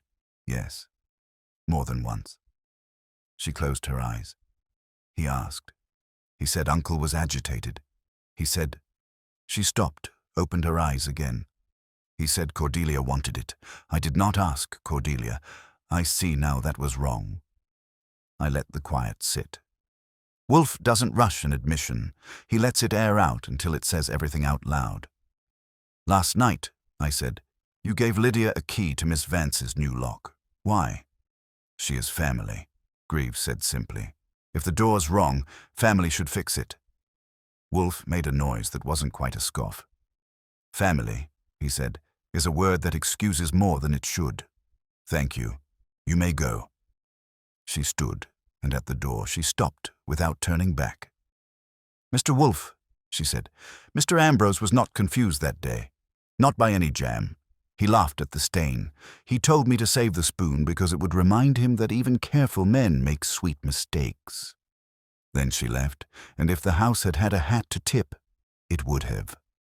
At 3, Rosalind Meeker presented herself without being summoned. That told me Sorrel's filings had a shadow long enough to reach non-profit donors. She sat and got straight to it. Mr. Wolfe, I do not like being in the vicinity of scandal. My organization does not like it.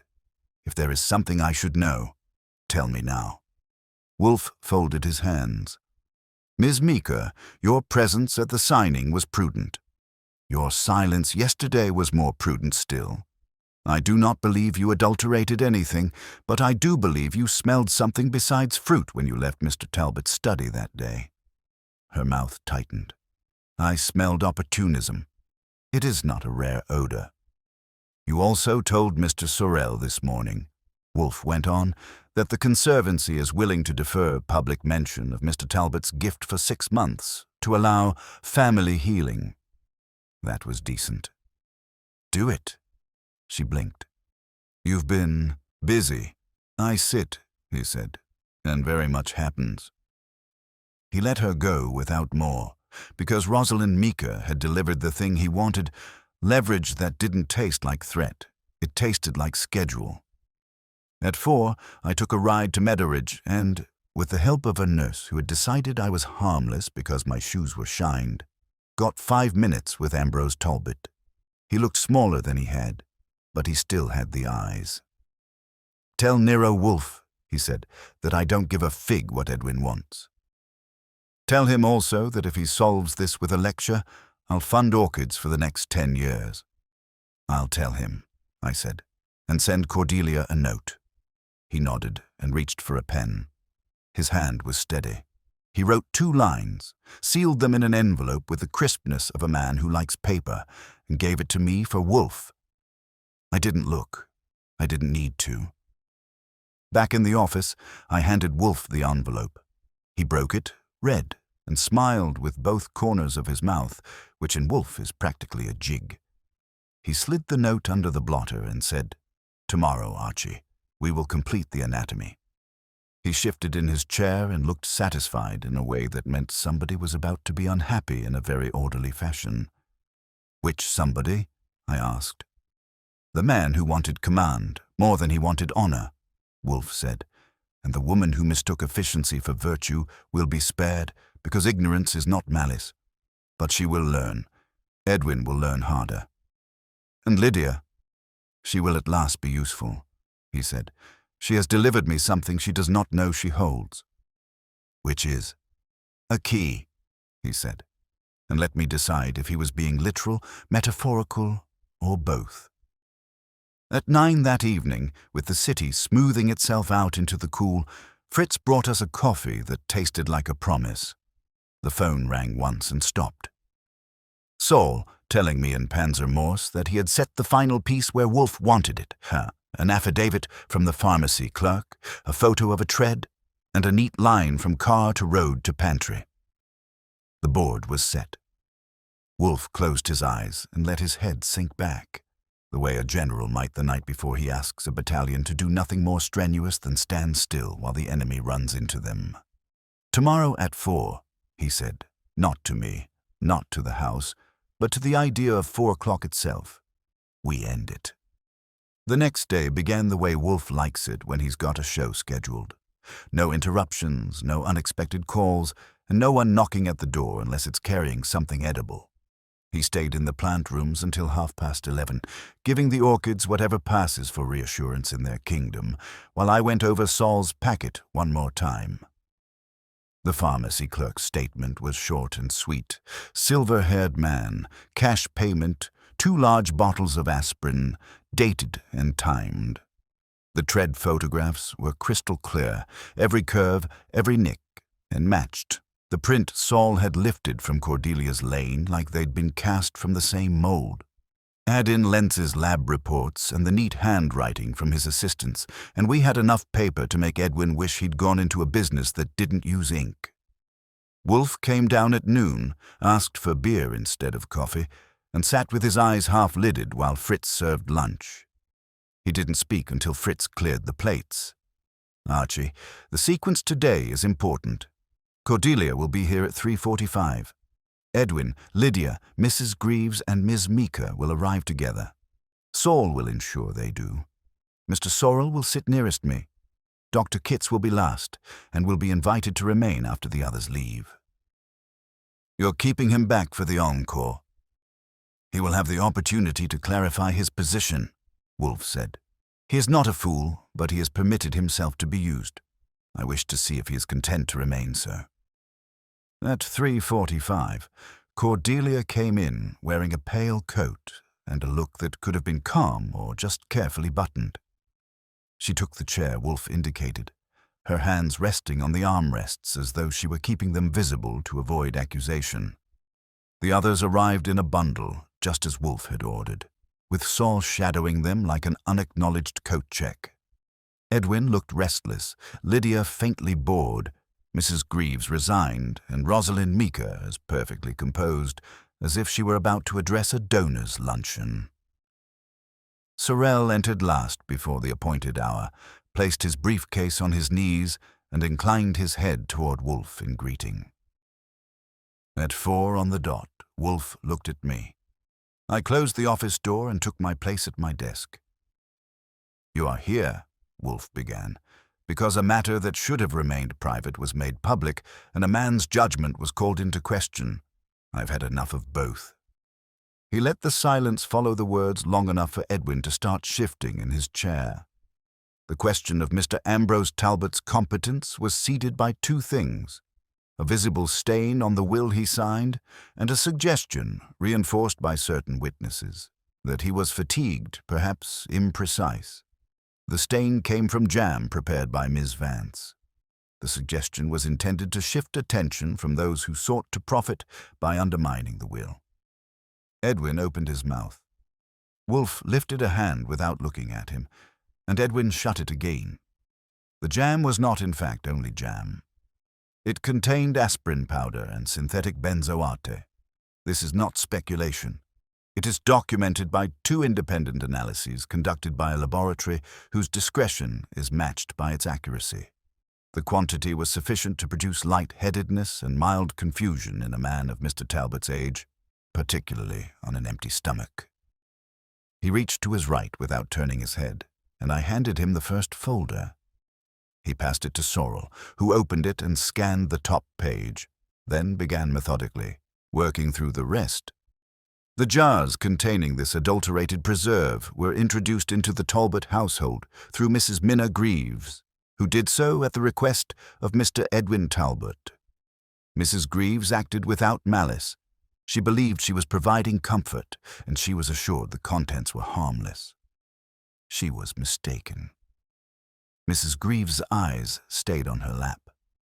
On the evening of the pantry break-in, Wolfe continued, 9 jars from the original batch were taken. One was later returned to Miss Vance's porch.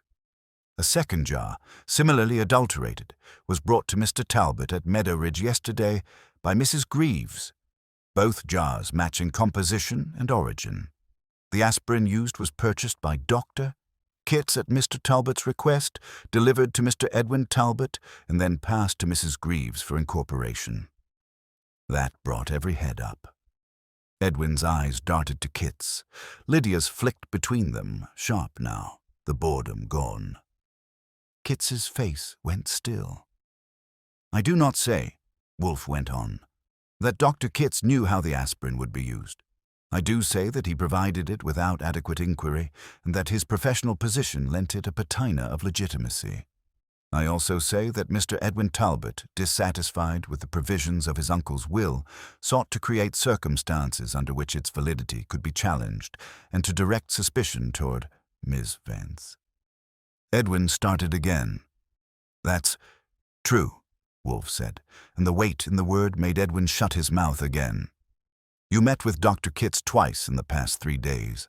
The first time you received the aspirin, the second time you discussed the effect of yesterday's delivery. This is corroborated by direct observation and photographic evidence, which I will provide to Mr. Sorrel if needed." Sorrel didn't look up from the folder, but one corner of his mouth twitched. "Lydia Talbot," Wolfe said, turning his head slightly, "acted last night to introduce an additional element into Miss Vance's pantry using a key provided by Mrs. Greaves. Whether she did so at her own initiative or at Mr. Edwin Talbot's suggestion, I will leave to her candor." Lydia sat straighter. "Edwin said Cordelia's new lock might be faulty. I went to check it. I didn't put anything in her pantry." "Nor did you remove the empty jar you examined," Wolfe said, "because my presence, unseen, prevented it. Your explanation is noted." Rosalind Meeker's voice came in for the first time. "Mr. Wolfe, I have no interest in the family's quarrels, but I will not see the Conservancy's name linked to them. Are you telling me this tampering was deliberate?" "Yes," Wolfe said simply, "and that it has failed. Mr. Talbot was competent. The will stands. Any further attempt to suggest otherwise will be met with these findings in whatever forum is necessary." He leaned back, letting the room settle. Edwin's color had gone uneven. Lydia's mouth was tight. Mrs. Greaves's hands were still. Kitts's gaze was fixed on the rug. Cordelia, for the first time, allowed herself to look directly at Edwin. "You will all leave now," Wolfe said, "except Dr. Kitts. Mr. Sorrel will remain if he chooses." There was the usual shuffle. Chairs moved, coats lifted, polite farewells skipped. Edwin didn't meet anyone's eye on the way out. Lydia followed without a word. Mrs. Greaves paused long enough to glance at Cordelia, something like regret in her expression, then went. Mika nodded once to Wolfe and left. When the door clicked shut behind them, Wolfe turned to Kitts. "Doctor, you allowed your professional authority to be borrowed for a personal scheme. I will assume ignorance for now. If you wish to correct that impression, you will write to Mr. Talbot affirming his competence at the time of the will and his current clarity. You will also make clear that any suggestion to the contrary is unsupported by fact." Kitts's jaw tightened. "And if I refuse?" "Then," Wolfe said, "I will provide the State Board of Medicine with a detailed account of your role in the procurement of substances used without a patient's consent. It will be accompanied by affidavits and laboratory results. Your reputation will suffer damage, and your practice will be impaired. That is the blunt alternative." Kitts looked at Sorrel, who met his gaze without sympathy. "I'll write the letter," he said finally. "Good," Wolfe said. "Archie will collect it tomorrow." When Kitts left, Sorrel closed his folder and stood. "That will do it, Wolfe. The will is insulated. If Edwin tries again, we'll have the pleasure of watching him fail in public." "Archie," Wolfe said when we were alone, "see that Ms. Vance is driven home. Then inform Mr. Panzer that his services in this matter are concluded, with my appreciation." Cordelia was quiet on the ride. Halfway up the parkway, she said, "He'll hate you for it." "He can take a number," I told her. "Wolfe has a long list." She smiled faintly. "You think it's over?" "For now," I said. "But in this family." Jam keeps back at the brownstone. Wolfe had his chair tilted back and a glass of beer in hand. He looked content in the way he only does when an opponent has been nudged into checkmate without realizing how few moves they had left. "Dinner," he said, "will be trout." And Archie. No preserves. Dinner that night was exactly what Wolfe promised. Trout, perfectly browned in butter, with potatoes that Fritz must have been coaxing into tenderness since lunch. Wolfe ate with the measured pace of a man digesting more than food, his eyes half-lidded and distant in that way that tells me he's turning the case over. One last time, looking for loose threads to either knot or cut. I didn't bother him with chatter. If he wanted to speak, he would, and if he didn't, I could save my breath for the beer. It wasn't until the cheese appeared that he stirred enough to speak. "Archie," he said, "when you collect the doctor's letter tomorrow, also see Miss Vance. She should be reassured that the matter is resolved. But keep your ears open. Families of this temperament do not disarm willingly. You think Edwin's going to try another run?" "I think," he said, slicing into the cheese, "that a man who regards ownership as a natural right does not accept curtailment without seeking other paths. Whether those paths are worth our time depends on his ingenuity, which, thus far, has been insufficient." "Nice way of saying he's not bright enough to make it interesting," I said. "His misjudgment," Wolfe replied, "is not in wit, but in assuming others will not observe." The next morning was bright enough to make even Manhattan's brickwork look scrubbed. I left the house early, stopping first at Dr. Kitts's office. He had the letter ready, neatly typed on heavy bond paper, the ink fresh enough to smell. It was exactly what Wolfe had dictated, a confirmation of Ambrose Talbot's competence at the time of the will and a statement that no medical evidence supported claims to the contrary. I took it without ceremony. Kitts didn't offer any, and I wasn't in the mood to fake gratitude. From there I drove up to Cordelia's. She met me on the porch, hair pulled back, a light scarf around her neck, looking like someone who had spent the night turning over the events of the day before in her mind and hadn't quite decided whether to believe they were over. "Doctor's letter," I said, handing her a copy I'd made on Wolfe's machine before leaving. "Wolfe has the original, Sorrel has a copy, and so do you. That's 3 nails in Edwin's coffin for this particular scheme. She scanned it quickly, her mouth tightening at the key lines, then folded it and slipped it into her jacket pocket. I suppose I should thank you both.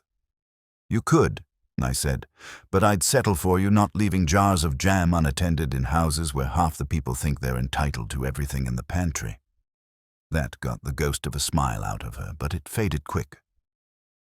Edwin came by early this morning, she said. He didn't get out of the car, just sat at the end of the drive for a few minutes, then left.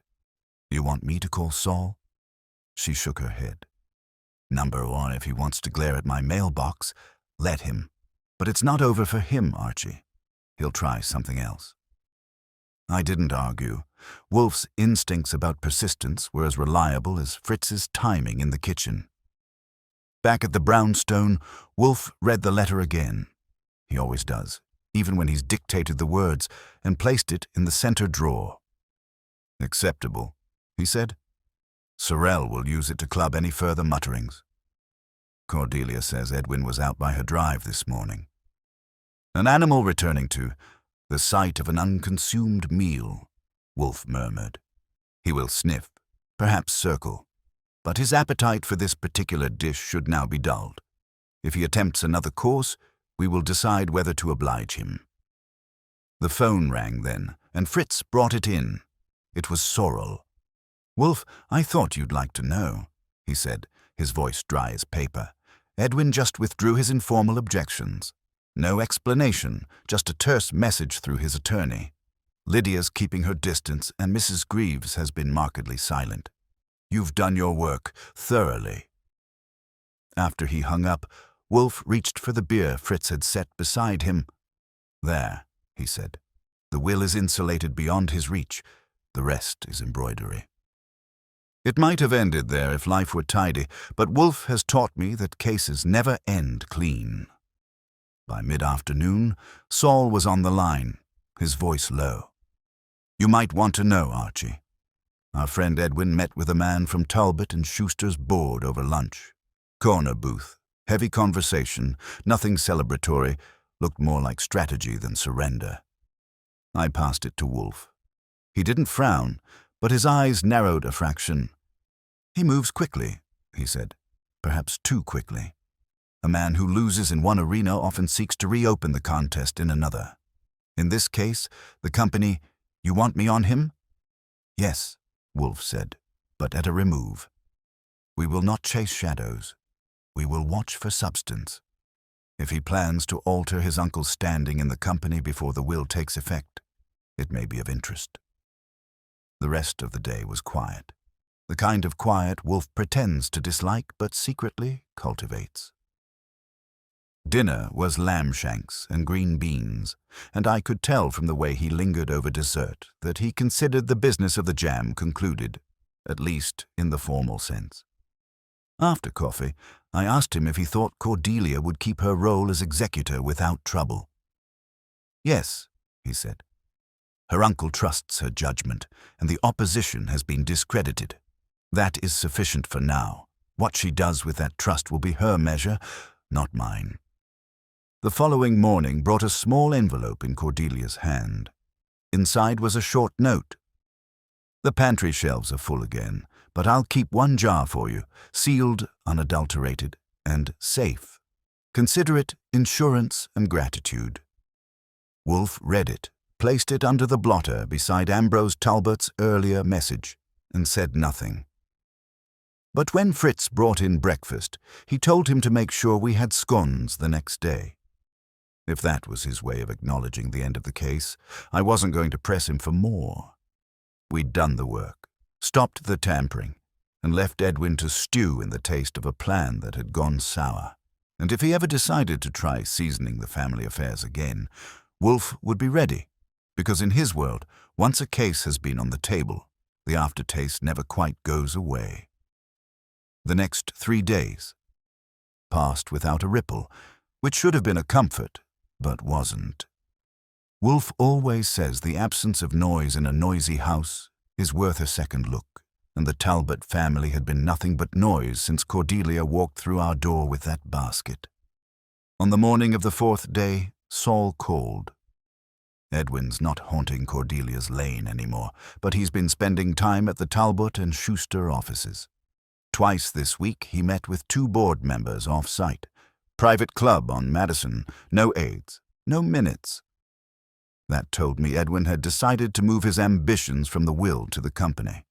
In his mind, if he couldn't get the estate reshaped, he could still tighten his grip on the business before Ambrose was fully back in the saddle. When I told Wolfe, he didn't act surprised. "A predictable pivot," he said. "His objective remains control, only the venue changes." "You want me in on those meetings?" "Not yet. Observe who attends. Listen if you can. But I prefer to wait until he makes a move that either compromises his position or leaves a door open for intervention." By noon, I was parked across from Talbot and Schuster's headquarters with a coffee I didn't need, watching the main entrance. Edwin appeared with a man I recognized from the company's annual report. Ralph Kelton, senior partner, 30 years in. They walked 2 blocks to a small French place, the kind where the maitre d' treats the windows like curtains. I got a table in the back, ordered a club soda, and pretended to read the paper while their heads leaned together over the table. I couldn't catch every word, but share consolidation and interim authority floated across the room when Kelton's voice rose half a note. They stayed an hour. Edwin left first, expression set, walking like a man whose next step had already been decided. Kelton lingered, called someone on his phone, and then paid for both meals. That meant Kelton was courting Edwin, not the other way round, or that he wanted Edwin thinking so. Back at the brownstone, Wolfe listened while I laid it out. "They're talking about a temporary shift of control," I said. "My guess is they want the board to vote Edwin in as acting head until Ambrose is fully recovered." "Which would be indefinite," Wolfe said. "If Edwin had his way, that is another form of erosion, slower than contesting the will, but potentially as damaging." "You want to warn Cordelia?" "Not yet," he said. "If we interfere prematurely, Edwin will alter his approach. Better to let him gather his allies until he believes himself secure, and then—" He let the sentence trail off in a way that meant he already had the ending written. 2 days later, Saul called again. Board meeting scheduled for next Tuesday. On the agenda, an item labeled Transitional Oversight. Edwin's fingerprints all over it. My source says Kelton's been lining up votes. That was enough for Wolfe. He sent for Cordelia that afternoon. She came straight from the farm, still in her work jacket, smelling faintly of apples and smoke from the stove. "Cordelia," Wolfe said, "your cousin intends to install himself as interim head of Talbot and Schuster under the pretext of your uncle's recuperation. If successful, it will complicate your duties as executor and, in time, diminish the very trust the will created." She nodded once, as if she'd been expecting something. "What do you need from me?" "A meeting at the brownstone on Monday evening. All members of the board, if possible. If you cannot secure them all, secure at least those not yet committed to Edwin's side." "That's a tall order," she said, "but I can try. Some of them still trust me more than him." "Use that trust," Wolfe said. "Tell them you wish to clarify your uncle's intentions before any temporary measures are adopted. Promise discretion. Appeal to their prudence." When she left, Wolfe leaned back and closed his eyes. "Archie, we will require records. Financial statements, board minutes, the current charter. Obtain them quietly. If Edwin sees us building a foundation, he will try to undermine it." By Sunday evening, I had what we needed. A friend in the building's night staff owed me a favor and slid copies of the last 6 months' minutes and the company's bylaws into a plain envelope. Back in the office, Wolfe spent 2 hours reading, turning pages with the same care he gives to an orchid leaf. When he finally looked up, there was the small gleam in his eyes that says he's found the leverage point. "Clause 7.3, he said, "no change in executive authority without the express consent of the current president unless the board determines he is incapacitated." Incapacity must be documented by 2 independent physicians, not under contract to the company or related to any board member. And Edwin's got one. Kits, but not 2, I said. Precisely, Wolfe said. And even Kits, after his recent letter, would find it difficult to certify incapacity without risking his license. Monday evening came. Cordelia arrived first, composed but tight around the mouth. Then the board members trickled in, 7 of them, 4 men and 3 women, all in varying degrees of wary formality. Edwin arrived with Kelton, clearly expecting the floor to be his. Wolfe let the room settle before he spoke. Ladies and gentlemen, thank you for coming. The matter before you is not, in my view, one of business acumen or corporate efficiency. It is one of fidelity to a man's intentions and to the legal instruments he has set in place. He let that sink in before continuing. I have reason to believe that a motion will be put to you tomorrow to transfer interim authority to Mr. Edwin Talbot. I am here to remind you that such a transfer, under your own charter, requires proof of incapacity as defined by Clause 7.3. That proof does not exist. On the contrary, I hold in my possession a letter from Dr. Harlan Kitts affirming Mr. Talbot's competence, signed and dated within the last week. He passed copies of the letter to each board member. Edwin's face had gone pale under the flush. Kelton sat very still.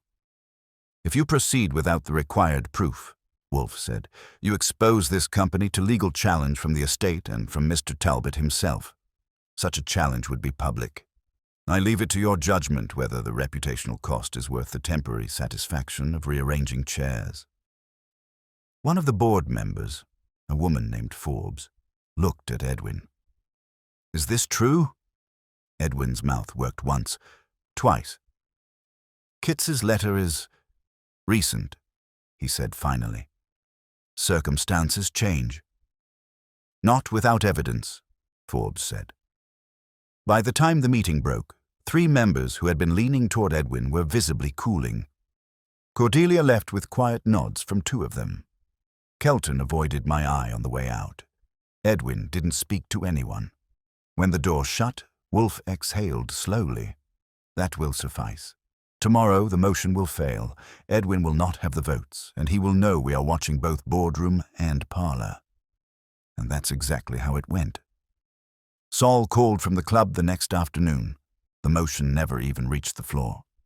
Edwin had withdrawn it for the good of the company, which was a polite way of saying he'd been beaten twice in 2 weeks and didn't have the stomach for a 3rd round. Back at the Brownstone, Wolfe permitted himself a rare 2nd bottle of beer. Archie, he said, there are cases where victory is the cessation of folly. This is one. I thought about Edwin, about the jars of jam and the meetings in quiet corners, and about Cordelia walking out of the Brownstone that night, knowing her uncle's intentions were safe for now. Until the next round, I said. Wolfe's mouth curved faintly. Quite. And when it comes, we will be ready. If you've never watched Wolfe end a case, you might think it's fireworks. It isn't. It's a candle snuffed between 2 fingers, neat and final, and the room realizing how dark it had been without noticing. The end of this one began with a letterhead and ended with blackberry jam, or the absence of it, which is another kind of presence when you've had a fortnight of sticky strategy. The morning after the board's non-event, Cordelia called. She didn't waste my time with adjectives. Ambrose is coming home next week, she said. The doctors say 2 hours a day for business, then bed.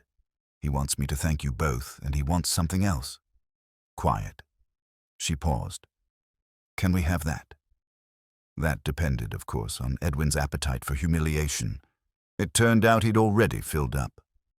Sorrel phoned an hour later to say Edwin had instructed his attorney to cease any chatter about competence and to make a donation in his own name to the North River Conservancy to be publicly acknowledged at the end of the quarter. Cosmetic, Sorrel murmured, but cosmetics can be useful. Half the board are mirrors.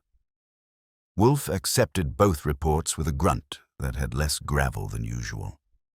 "A man with sense enough to salve his vanity," he said, "is a man who will live to attempt folly again, but not soon." He polished off the beer Fritz had set by his elbow, tested a phrase on his tongue, and let it go. "We will take the quiet Miss Vance requests so long as it behaves." Quiet in our house means the phone doesn't ring for exactly 2 hours, and then it does. This time, it was Rosalind Meeker. "A brief message for Mr. Wolfe," she said when I put her through. "Tell him the Conservancy appreciates his intervention, and tell him I will discourage any public story that smells of scandal. Rivers carry silt, they do not need garbage." She hung up before Wolfe could explain that he preferred orchids to rivers. He didn't need to. We had, between us, finally assembled a coalition for silence. A lawyer with filings, a director with donors, an executor with spine, and a detective who hated noise unless it was his. There were 2 last stitches to take. The first was Mrs. Greaves. She arrived that afternoon without appointment, which for a woman like that is a confession of sorts. She stood just inside the office door, hands together, and looked at Wolfe as if the house would collapse if she stepped further without permission. Wolfe nodded at the red leather chair. She didn't sit in it. She sat in the plain one and kept her back straight. "I came to tell you," she said, "that I told Mr. Ambrose about the jam." The words were evenly ironed. "I did not tell him who suggested it. I told him I erred." "What did he say?" Wolfe asked. "He said I had served him well for a long time and made a foolish choice for a short reason. He said to throw away every jar that was not labeled by Cordelia. He said—" She stopped, and the iron wrinkled a shade. "He said to forgive myself in his kitchen, but to be stern everywhere else." Wolfe inclined his head halfway, which is him shaking hands across a chasm. "That is an intelligent prescription. Apply it." She stood, then part-way to the door turned. "And Mr. Talbot, the other one." She didn't say Edwin's name. "He will seek grace where it can be seen," Wolfe said. "That is not the same as having it. Keep your spoons clean." She went out as if the house had told her it would hold. The second stitch was the man with the stethoscope. I collected Dr. Kitt's letter the day before. He had complied precisely, as men do who have measured the cost of defiance and the price of ink. I took it back to him with a receipt and found him standing by the window, the city running under him like a pulse he couldn't slow. "I will not defend what I did," he said before I could speak. "I defended a relationship that had blurred at the edges. That is a different failing, but it is still a failing. Mr. Talbot, Ambrose, trusted me. I allowed his nephew to borrow that trust. That will not happen again. I am not the right confessor for a doctor. He knew it. He didn't ask to be forgiven. He asked to be understood." "You were used," I said. "So was Mrs. Greaves. He used everyone who thought the words 'for his good' made their actions good. Don't be cheap to rent next time." He had a decent wince for a man with steel in his hair. "Noted," he said. That left the question I'd been saving for Wolfe like a dessert he'd pretend not to want. Did he plan to tell Ambrose about the aspirin? He doesn't enjoy telling people a thing that will cause them pain if not telling them will cause none, but he enjoys concealment less. The answer arrived with Cordelia the next day, folded into an envelope addressed in Ambrose's hand to Mr. Wolfe, which is an honorific even when you live on 35th Street. Wolfe slit the flap with a finger and read, then did something he almost never does. He handed me a letter the addressee hadn't written. It wasn't long. It thanked him with economy, noted that returning to a desk in pieces was better than never returning at all, and then came the sentence that settled it. "I will not poison my days with suspicion if there is no law to compel it. Keep what you kept from me in order that I may keep myself." Wolfe put the letter under the blotter beside Cordelia's note, and whatever comment he'd been storing, he kept. It wasn't restraint. It was respect. Ambrose Talbot was telling us that his dignity would be better served by ignorance than by accuracy. And for once, accuracy had done its work and could go home. If you expect me to say Edwin came to apologize, you've been reading the wrong family. He sent a note to Cordelia, arranged in lawyerly phrases, and he made sure a photographer caught him handing a check to Ms. Mika at a luncheon that wouldn't make page 6. He didn't phone us. That was fine. I don't keep a guest towel with his name on it. We could have ended there, with everyone returned to their respective corners, and the brownstone at its favorite temperature, but Wolfe has his rituals, and they're not for show. 3 nights after the letter, he asked Fritz for roast squab and something I'm not permitted to describe in public because a half-dozen men in white coats in New Orleans would sue Fritz for slander if I tried. We ate. We lingered. Then he made the sound that means the case, as an organism, had finished breathing. It was time for the epilogue, which in our house is not written but spoken and always arrives like a small, expensive book placed in your hand with the bill tucked underneath. "Archie," he said, "notice how little was required. A stain, the mildest soporific, a whiff of tired. The instrument remained valid. The witnesses' names were clear, but the insinuation was not aimed at the law. It was aimed at appetite, our human readiness to let a visible smear stand for invisible weakness. Mr. Edwin counted on that. He called it prudence or stewardship or family concern, because those words are durable. But it was hunger. "Control," I said. "Hunger," he repeated. "For control, yes, but also for reputation." He wanted to appear inevitable. He wanted the room to agree the meal was already his and they were merely asked to bless his use of utensils. He lifted his glass. We prevented that, not by denying his competence, he has some, but by denying his premise. We required fact where he offered theater. That is all detection ever is, housekeeping for the mind. "Speaking of housekeeping," I said, "you've given Mrs. Greaves a creed she can live with." "She gave it to herself," he said. "I merely refused to let her borrow someone else's. The doctor, too. They will both move more carefully now, and that is a species of justice you cannot put in a ledger. It is better than jail in cases where jail would teach nothing." "Edwin learned anything?" I asked.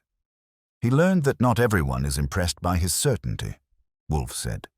"He learned that a kitchen can be a courtroom, and that jam can be an affidavit.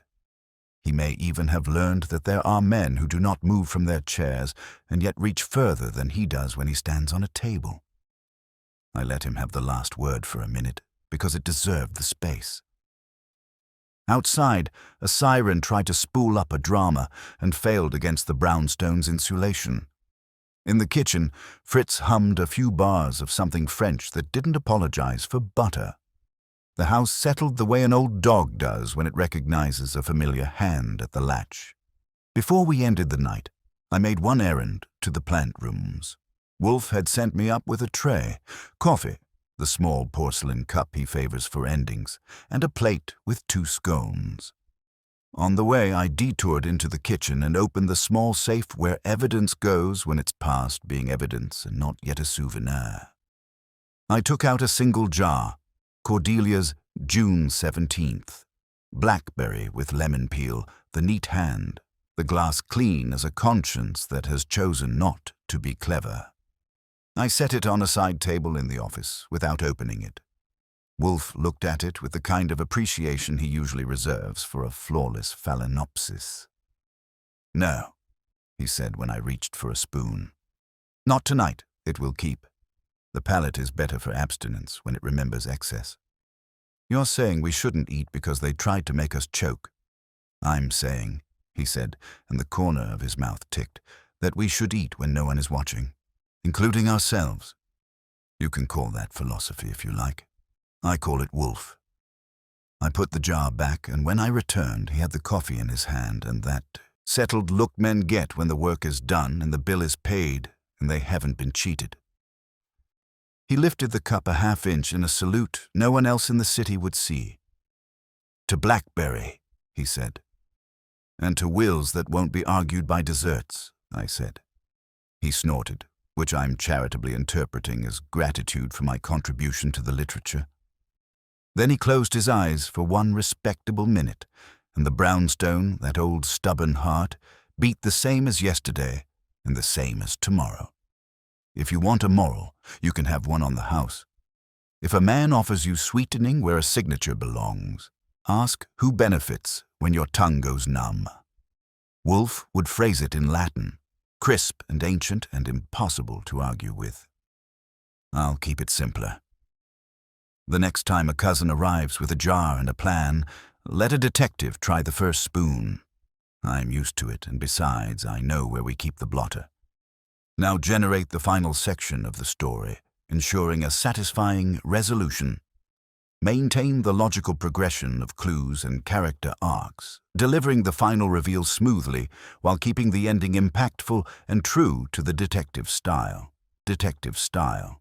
Detective style. Detective style. Detective style. Detective style. Detective style. Detective style. Detective style. Detective style. Detective style. Detective style.